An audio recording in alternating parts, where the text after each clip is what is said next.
So you've done it. You've built that massive email list, you've crafted the perfect message, and you are ready to launch a huge campaign to thousands, maybe tens of thousands of customers. The dream, right? A huge wave of clicks and sales. But the reality, if you're not careful, is a spectacular crash landing right in the spam folder. Today, we're going to break down exactly how to avoid that disaster. Okay, so let me tell you a story. To do that, we need to meet a guy named Barnaby Buttonsmith.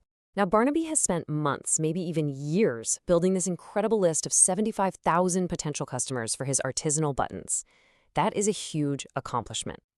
And Barnaby is ready for his big moment. He is so excited. He's got this perfect, beautiful announcement ready to go. And his plan, well, it's pretty simple. He's just going to email all 75,000 people at the exact same time for a massive launch day. He's hovering over that send button.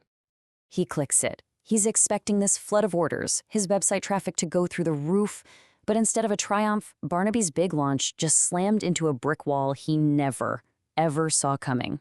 Instead of his message blasting out to 75,000 people like he planned, Barnaby's email provider just choked. It started throttling his sends down to a crawl. We're talking about 1,800 emails per day. At that rate, his big launch would take over a month to complete. He was totally baffled. So what on earth just happened? To really get what happened to Barnaby with that invisible wall, we need to talk about something called sender reputation. And honestly, the best way to picture it is to think of every single inbox out there as a super exclusive nightclub. Seriously, every one of your customers' inboxes, doesn't matter if it's Gmail or Outlook or whatever, is a heavily guarded space. It's got a velvet rope and a very, very strict door policy, all designed to protect the user from unwanted noise and, troublemakers. And who's working the door at this club? Who's standing there with their arms crossed, deciding who gets past that velvet rope? Yep, the email providers themselves. Their algorithms act like these massive, intimidating bouncers, and their entire job is to decide who gets in and who gets turned away, to keep the party safe from spammers. And that big decision is all based on your sender reputation. It's basically your credibility score with them. So when our friend Barnaby tried to bum rush the door with 75,000 people the bouncer had never seen before, all at once, what do you think happened? Red flags went up everywhere. The bouncer didn't see an invited guest, they saw a mob, and they immediately flagged him as a huge problem. So let's break this down. Where exactly did Barnaby go wrong? His enthusiasm, which is totally understandable, led him to make 3 critical mistakes that immediately flagged him as a troublemaker to all those inbox bouncers.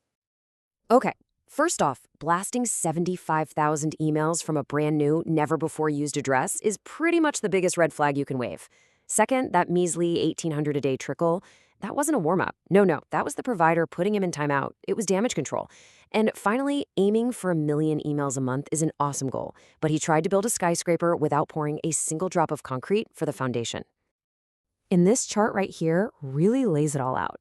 A strategic warm-up is all about proactively building trust before a campaign even starts, so you get high inbox placement.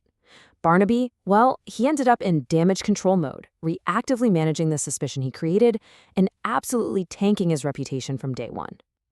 But here's the good news, okay? Avoiding Barnaby's fate is completely 100% possible. It just requires a strategic, patient process. You gotta think of it as gently introducing yourself to that bouncer, proving you're a good guest who belongs in the club. So here's how you actually do it the right way.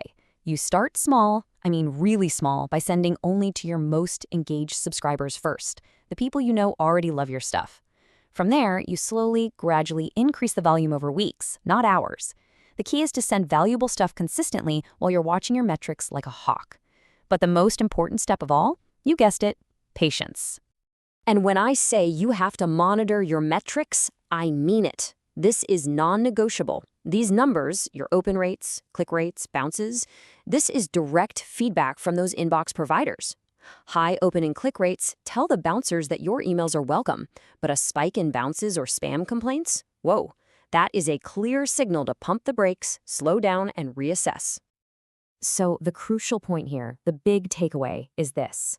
A successful email strategy isn't about speed. It's not a race. It's about building a foundation of trust that can actually support those large volumes over time. You have to play the long game. This quote just captures the idea perfectly.